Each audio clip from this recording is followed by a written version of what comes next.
پاکستان کے نیوکلر بم بنانے کی کہانی اسٹرانگ لیڈرشپ، سکریسی اور ہمت کی کہانی ہے۔ ایک ایسی ریاست جو اکنامکلی ویک ہو، پولیٹیکلی انسٹیبل ہو، پھر بھی پاکستان نیوکلر بم بنانے میں کامیاب ہو گیا۔ اس ویلاگ میں ہم یہ جاننے کی کوشش کریں گے کہ کیسے پاکستان نیوکلر بم بنانے میں کامیاب ہوا اور کیسے پاکستان نے انڈیا اور اسرائیل کی پاکستانی نیوکلر سائٹس پر اٹیک کرنے کے پلان کو ناکام بنایا۔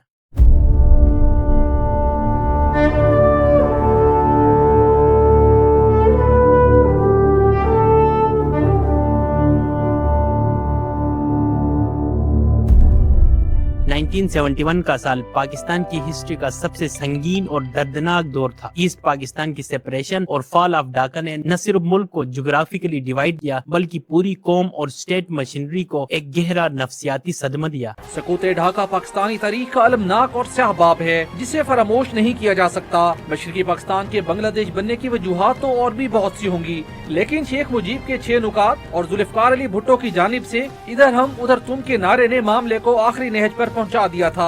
واپسی ممکن نہ رہی تھی تو مکتی بانی کے گنڈوں نے پاکستان کے حامی بنگالیوں کو چن چن کر قتل کرنا شروع کر دیا۔ 3.5 لاکھ بنگالیوں کو کس نے مارا؟ بنگلہ دیش کے ٹوٹنے کے بعد پاکستان کو یہ سبق ملا کہ صرف کنونشنل ملٹری پاور کے ذریعے انڈیا کی اتنی بڑی فوج کا مقابلہ نہیں کیا جا سکتا۔ اسی ایگزسٹینشل تھریٹ کے بیک گراؤنڈ میں جنوری 1972 میں تب کے لیڈر ذوالفقار علی بھٹو نے ملتان میں ملک کے ٹاپ سائنٹسٹ کی ایک تاریخی اور ہائیلی کلاسیفائڈ میٹنگ بلائی۔ یہ میٹنگ پاکستان کے نیوکلر ویپنز پروگرام کا آفیشلی سٹارٹنگ پوائنٹ تھا۔ بھٹو کا ویژن بالکل کلیئر تھا اور ان کا وہ مشہور قول اس جذبے کی عکاسی کرتا ہے: ہم گاس کھائیں گے، بھوکے سوئیں گے، لیکن اپنا نیوکلر بم بنائیں گے۔ Zulfikar Ali Bhutto, then Pakistan's foreign minister, made it clear, if New Delhi had the bomb, Islamabad would get one too, even if it meant eating grass. اس خواب کو حقیقت میں بدلنے کے لیے یہ task Pakistan atomic energy commission کے حوالے کیا گیا۔ انٹرنیشنل ایٹامک انرجی ایجنسی کا وسیع تجربہ رکھنے والا منیر احمد خان کو پاکستان ایٹامک انرجی کمیشن کا چیئرمین مقرر کیا گیا۔ ان کا ٹینیور پاکستان کی نیوکلر انفراسٹرکچر کی سولڈ فاؤنڈیشن ثابت ہوا۔ منیر احمد خان نے نہ صرف ایک بم بنانے کے اوپر فوکس نہیں کیا بلکہ پوری فاؤنڈیشن کھڑی کی۔ انہوں نے یورینیم ایکسپلوریشن، مائننگ اور نیوکلر فیول سائیکل کی بیس سیٹ کی۔ انہوں نے ہزاروں کی تعداد میں لوکل سائنٹسٹس اور انجینئرز کو ٹرین کیا، ریئیکٹرز اور state of the art laboratories کو اپ گریڈ اور ایکسپینڈ کیا تاکہ پاکستان انڈیپینڈنٹ بن سکے۔ پاکستان کا پروگرام ابھی ابتدائی فیسز میں ہی تھا کہ مئی 1974 میں انڈیا نے اندرا گاندھی کی لیڈرشپ میں پوکھران کے مقام پر اپنا پہلا نیوکلر ٹیسٹ کر دیا۔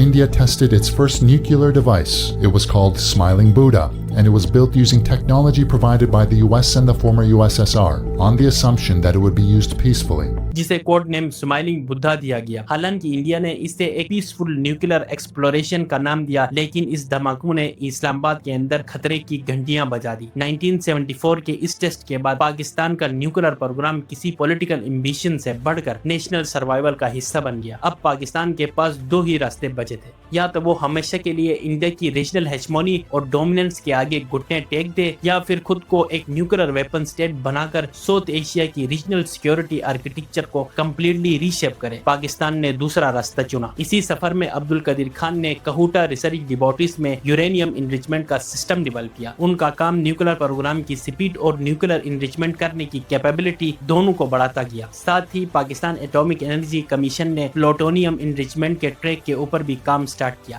اگر یورینیم انریچمنٹ سے بم نہیں بنتا تو پاکستان کے پاس پلوٹونیم انریچمنٹ کا بھی راستہ تھا۔ اس ڈوئل اسٹریٹجی نے پاکستان کی نیوکلر جرنی کو اور بھی پروایکٹیو بنا دیا۔ پھر آتا ہے ایک بہت اہم دور، جنرل محمد ضیاء الحق کا۔ ضیاء الحق کا رول نیوکلر انریچمنٹ کو کنٹینیو رکھنا نہیں تھا بلکہ پروٹیکشن تھا۔ انہوں نے نیوکلر پروگرام کو میکسیمم سیکریسی کے اندر رکھا۔ پروگرام کو اتنا کمپارٹمنٹلائز کیا گیا کہ ہر سائنٹسٹ کو صرف اپنے حصے کا پتہ ہوتا تھا۔ انٹرنیشنل انسپیکٹرز اور پریشر سے بچنے کے لیے ایمبیگوس پالیسی رکھی گئی۔ You will not allow India to bully us. Mr. President, you got the best of all worlds.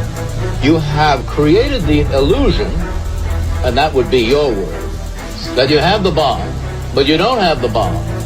So you're still going to get the American aid, and you're still going to keep India off balance. I'm not indulging in self-praise, but Pakistanis are intelligent people. یعنی پاکستان کی nuclear power بننے کی struggle کا نہ تو اس کی leadership نے confirm کیا نہ ہی ڈینائی۔ پوری دنیا کنفیوز ہو کے رہ گئی، کسی کو بھی پتہ نہیں تھا کہ پاکستان نیوکلر پاور بننے جا رہا ہے۔